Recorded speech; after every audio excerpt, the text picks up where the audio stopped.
Hello good morning नमस्कार। एक बार फिर से आप सबका स्वागत है वाईफाई स्टडी स्टूडियोज चैनल पे which is a part of an academy. तो सुबह 5 बजे का जो ये क्लास रहता है ये आपका रिकॉर्डेड मोड में होता है और इसके बाद 7 बजे मेन करेंट अफेयर का सेशन होता है जो आपका लाइव सेशन होता है। तो उसी क्लास को प्लीज़ लाइव ही ज्वाइन करके पढ़ के ख़त्म किया करो ताकि पूरे दिन भर का पोती पत्ता आपका तैयार ना रहा करे, ठीक है। और इस क्लास की बात करें तो सुबह 5 बजे रिकॉर्डेड है, मंडे टू सैटरडे ही आपको क्लास मिलता है। बाकी अनअकैडमी के क्लासेस की बात करें तो दोपहर में 2 बजे आपका करंट अफेयर्स चल रहा है। अप्रैल ख़त्म हो चुका है और अप्रैल ख़त्म होने के बाद पता है मई पढ़ रहे हैं और मई ख़त्म होने के बाद हम लोग यहाँ पे जून और जुलाई अक्टूबर ये मतलब अक्टूबर तक पूरा का पूरा कवर कर लेंगे, ठीक है। चलिए ये तो बात हुई 2 बजे के क्लास की। अब इसके बाद शाम में 6 बजे आपके एनसीईआरटी चल रही है पॉलिटी की। ये दोनों ही क्लासेस आपके फ्री क्लासेस हैं, सब लोग उसको ज्वाइन कर सकते हो। चलिए अच्छा देखते हैं पहला सवाल। बताओ, पहले तो एक बार से लिंक को ज़रा कॉपी करके अपने फ्रेंड्स के साथ शेयर कर दिया करो।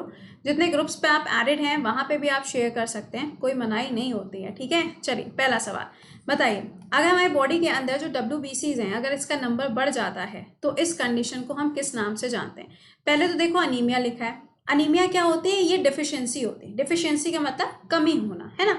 और अगर यहाँ इंक्रीज की बात कर रहे हैं तो आंसर क्या हो जाएगा? Leukaemia is the right answer. Question number 2, Chandragupta Maurya के जो पैलेसेस बने हुए थे, मतलब जो उनके महल वगैरह बने थे उस टाइम पे पाटलिपुत्र के अंदर, वो यहाँ पे कौन से मटेरियल के बने हुए थे? देखिएगा, जब हम पढ़ते हैं यहाँ पे स्टोन एज के बारे में पढ़ते हैं या फिर नियोलिथिक और आपका मीजोलिथिक, कैल्कोलिथिक, जब ये सब पढ़ते हैं ना तो इसमें आपने देखा होगा कि पत्थर की शुरुआत हुई, स्टोन एज की शुरुआत हुई, फिर आपने देखा होगा कि उसमें ब्रिक्स भी मिले, फिर आपने देखा होगा उसमें एक्स भी मिले। तो ये सब सिचुएशन आपको देखने को मिली। बट चंद्रगुप्त की बात की जाए तो इनके टाइम पे क्या मिलेगा आपको? वुड, लकड़ी के बने हुए सारी चीजें मिलेंगी, ठीक है। अगला सवाल, झेलम रिवर चेनाब से कहाँ पे जाके मिलती है? आपको ये चीज पता है कि ये दोनों ही जो हैं ये किसकी सहायक नदी हैं? इंदस की ट्रिब्यूटरीज है, राइट। और इसका आंसर क्या बनेगा? त्रिमु। अब जरा सुनना ध्यान से, जब मैंने बोला झेलम, है ना, तो झेलम और रावी ये दोनों जाके मिलती हैं किसके साथ में? चेनाब के साथ में। लेकिन जो सतलज है वो जाके मिलती है किसके साथ में? व्यास के साथ में। और जब ये सारी की सारी रिवर किसके साथ मिल जाती है? चेनाब के साथ, तो इसको हम पंचनाद के नाम से जानते हैं। ये सारी ट्रिब्यूटरीज किसकी हैं? इंदस की ट्रिब्यूटरीज हैं। अगला सवाल, बलायर डैम, ये आपको बताना है केरला के कौन से जिले में है। पहले तो हम ये जानेंगे कि ये जो डैम है ये कौन सी रिवर के ऊपर है, तो ये पलायर रिवर के ऊपर है। अच्छा, ये किसकी ट्रिब्यूटरी है? तो बड़ा खतरनाक सा नाम है यहाँ पे, कालपाथी पूजा। ये जो रिवर है इसकी ट्रिब्यूटरी के रूप में आपको ये रिवर मिलती है। इसी के ऊपर आपको ये बांध देखने को मिलेगा। केरला की जो सबसे इंपॉर्टेंट रिवर है वो कौन सी है? पेरियार नदी है। इसका आंसर क्या हो जाएगा? पलाक्कड़ होगा। अच्छा देखो, इदुक्की डैम भी बना है। अब ये इदुक्की डैम जो है ये पेरियार नदी के ऊपर बना है। इसी के साथ मुला पेरियार डैम भी मैंने आपको पढ़ाया था जो कि पेरियार के ऊपर ही बना हुआ है। अगला सवाल बताइए, झेलम नदी जो है emerges forming the Indo Pakistan border. आपको बताना है यहाँ पे कि कौन सी ऐसी जगह है जहाँ से झेलम क्रॉस करती है और इंडिया और पाकिस्तान का बॉर्डर बनता है। अभी तक मैंने आपको एक भी सवाल होमवर्क में नहीं दिया है, अभी आगे होमवर्क में सवालों की शुरुआत यहीं से होने जा रही है। सेशन को प्लीज़ लाइक और शेयर ज़रूर कर दिया करो क्योंकि आपके फीडबैक हमारे लिए बहुत मैटर करते हैं, ठीक है। चलिए इसका आंसर हो जाएगा पोतवार प्लेट्यू। सवाल, इंडिया से लगने वाली जितनी भी कंट्रीज़ हैं इनके साथ जो भी कंट्रीज लगती हैं उनकी बॉर्डर लाइन के नाम आपको कमेंट सेक्शन में लिख के बताने। Like India Pakistan, India Bangladesh, India Sri Lanka, India Nepal, India Myanmar. अगर इनमें जो भी कंट्रीज हैं जिसका बॉर्डर का कुछ नाम है वो आप कमेंट सेक्शन में मुझे बताओ, ठीक है। अगला बताओ, ये तो ईजी वाला है, शस्कमकोटा लेक ये भारत के कौन से राज्य में? ईजी आंसर केरला बनेगा। अब अगर मैंने आपसे पूछा वेम्बनाड लेक कहाँ पर है, तो भी आंसर क्या होगा? केरला हो जाएगा। लॉन्गेस्ट लेक इंडिया का कौन सा है, तो भी आंसर क्या होगा? वेम्बनाड। ध्यान रखिएगा, मैंने लॉन्गेस्ट बोला है, मैंने लार्जेस्ट नहीं बोला है। लार्जेस्ट अगर पूछा जाता है तो क्या हो जाता? आपका लेक बुलर हो जाता। कहाँ? जम्मू एंड कश्मीर के अंदर। अगला सवाल देखो, कोंडोलिम बीच, ये कहाँ पर देखने को मिलता है? इसका आंसर हो जाएगा गोवा के अंदर। अब देखो गोवा क्या नाम आया है, तो पहले तो हम ये जान लेते हैं इंटरनेशनल लेवल पर जो फिल्म फेस्टिवल होना है वो कहाँ, गोवा के अंदर होगा। और ये भी ध्यान रखिएगा यहाँ के सीएम कौन हो जाएंगे, प्रमोद सावंत जी रहेंगे। गवर्नर कौन हो जाएंगे, भगत सिंह कोश्यारी जी रहेंगे। ये चीज़ ध्यान रखिए। अगला सवाल बताइए, आपको बताना है कि जब हम इक्वेटर से किधर की तरफ चल रहे हैं, पोल्स की तरफ को चलते हैं, है ना। What is the name of the layer above the earth surface, यानी कि पृथ्वी की जो परत है उसके ऊपर आपको कौन सी लेयर देखने को मिलती है जिसकी हाइट आपको 8 से 16 किलोमीटर के बीच में देखने को मिलती है। देखो सबसे पहली चीज तो ये हो गई कि 0 से लेके 18 के बीच में जो लेयर है वो कौन सी है, आपकी ट्रोपोस्फेयर है। और ट्रोपोस्फेयर के बाद जो लेयर आती है वो कौन सी है, स्ट्रेटोस्फेयर है, ठीक है। और स्ट्रेटोस्फेयर वही लेयर है जहां पे आपको ओजोन की परत देखने को मिलेगी।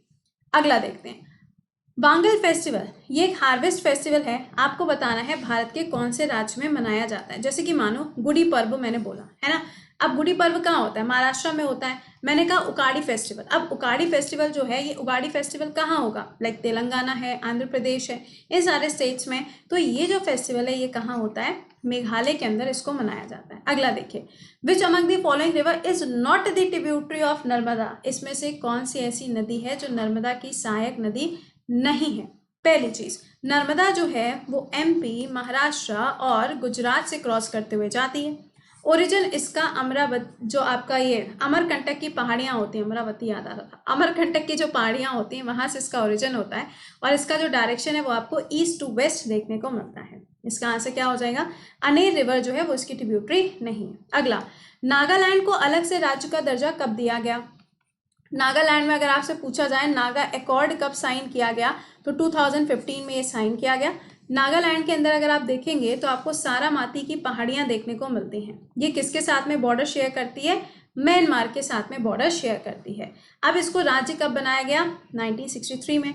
और इसको स्पेशल स्टेटस कब दिया गया है या फिर कौन से आर्टिकल में, तो आर्टिकल नंबर 371 का क्लॉज नंबर ए हो जाएगा।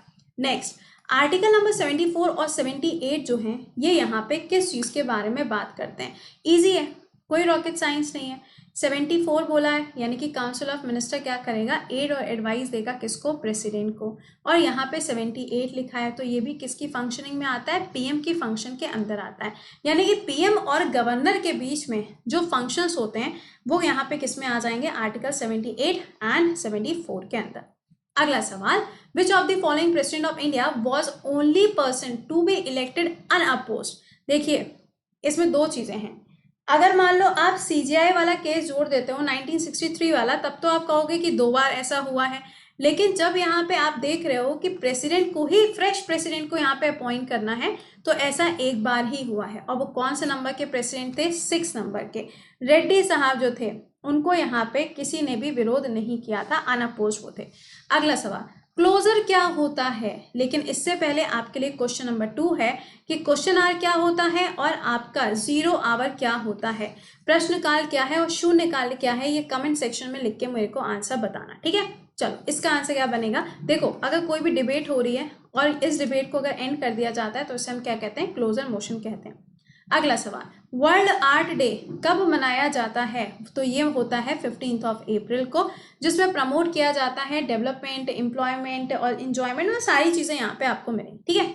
अगला देखिए, विच of the following president of India had shortest tenure, सबसे कम समय के यहाँ पे राष्ट्रपति के रूप में किसका नाम जाना जाता है। अगर आपने 7 मिनट ट्रिक देखी होगी तो उस पर आपने देखा होगा कि बहुत सारी ट्रिक्स वगैरह जो हैं वो शेयर होती रहती हैं, तो आप वहाँ पे जाके इसको देख सकते हो। Zakir Hussain is the right answer.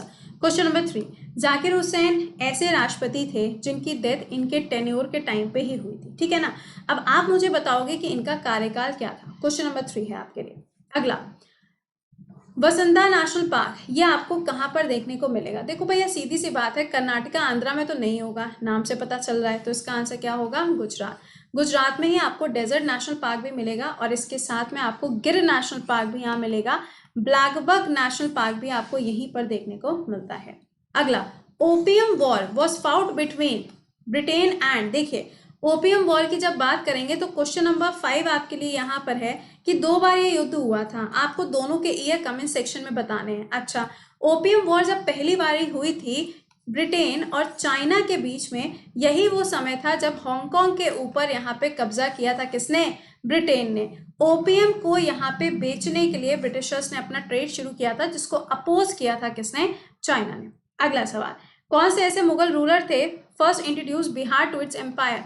यहाँ पे आप देख सकते हैं कि सबसे पहले बिहार की अगर हम बात करें तो इसको यहाँ पे इंट्रोड्यूस किया गया था, दैट वाज अकबर के द्वारा। ठीक है, अगला और आखिरी सवाल आपके 20 सवालों में से। भाई देखो, ध्यान रखना, आपके जो करंट अफेयर्स पुराने वाले चल रहे हैं, दोपहर में 2 बजे फ्री क्लास हो रही है अनअकैडमी पे, और शाम को 6 बजे आपका एनसीईआरटी चल रहा है। अब आपको पता है कौन कौन से ऐसे पेपर हैं जिसमें एनसीईआरटी आती है, मुझे बताने की जरूरत नहीं है। तो आप इतने तो काबिल हैं ही कि आपको ये चीज़ पता हो, मुझे बताने की जरूरत बिल्कुल भी नहीं है। चलिए बताइए, does not belong to Himalayan river, इसमें से कौन सी हिमालयन रिवर नहीं है? आंसर बनेगा कावेरी। क्यों? ये निकलती है ब्रह्मगिरी के पठार से, और ये कहाँ पर है? ब्रह्मगिरी का जो पठार है ये आपको मिलता है कर्नाटका के अंदर। और ये ध्यान रखना कि इसकी एक ट्रिब्यूटरी है जिसका नाम है काबिनी, और दूसरी है अमरावती। ठीक है, चलिए, तो ये करंट अफेयर्स आपको यहाँ मिलता है। क्वेश्चन जो पूछा जाए उसका आंसर कमेंट बॉक्स में जरूर से लिखा करो, चाहे लाइव देखो सेशन, बाद में देखो, कभी भी देखो, बट आंसर जरूर से किया करिए, ये आपके प्रॉफिट के लिए। ये बैच आपका जीएस का नया बैच है, स्टार्ट हो चुका है, आप अभी भी इसको ज्वाइन कर सकते हो। इसमें अभी सिर्फ 2 ही क्लासेस हुए हैं। अभी साइंस शुरू किया है फ्रॉम द बेसिक, और साइंस जब खत्म होगा फिर हम हिस्ट्री, ज्योग्राफी, आपका पॉलिटी, इकोनॉमिक्स, सारे सब्जेक्ट्स यहाँ पे कवर करेंगे। ठीक है, कोड विल बी कृति 10। और डेली करंट अफेयर्स के लिए सुबह 7 बजे लाइव सेशन में आना मत भूला करिए, क्योंकि वहां आपको मिलता है कोड भी, ताकि आप अपने आप को जज भी कर पाया करिए। ठीक है, चलिए तो मिलते हैं फिर आप लोगों से 7 बजे के सेशन में। Till then bye bye and take care.